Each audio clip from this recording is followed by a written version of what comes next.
1986, près de Sassenage, un randonneur fait une découverte extraordinaire. Sous la falaise se cache un abri, vieux de 10 millénaires. Des chasseurs-cueilleurs de la préhistoire aux paysans du néolithique, le site recèle bien des secrets. Rendez-vous en terre ancestrale pour apprendre des sociétés d'hier et comprendre celles d'aujourd'hui. À l'orée du Vercors, au creux de la vallée du Furon, se situe le chantier archéologique de la Grande Rivoire. En 1986, entre deux observations de chamois, un promeneur ramasse des fragments de silex dans l'éboulis d'une ancienne carrière. La configuration de la falaise laissait dès lors imaginer une possible utilisation en abri. Sur le site, pointes de flèches, bois de serre, ossements et graines jonchent le sol, tel un précieux puzzle préhistorique. Des fouilles de sauvetage commencent très vite avec Régis Picavet. Depuis 2000, des recherches approfondies sont réalisées chaque été grâce à une méthode de fouille très fine.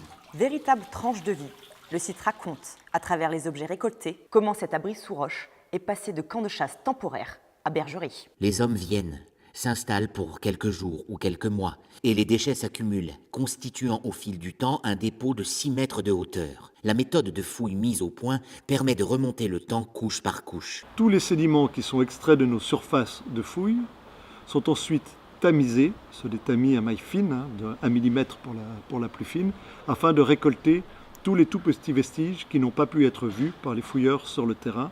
Ça peut être des tout petits bouts d'os, ça peut être des toutes petites armatures de flèches mésolithiques qui font moins d'1 centimètre, ça peut être des petites perles en coquillage marin ou néolithique, et j'en passe. Au cœur de ces strates préhistoriques riches d'indices, ce n'est pas moins d'une trentaine de spécialistes détectives qui interviennent chaque été.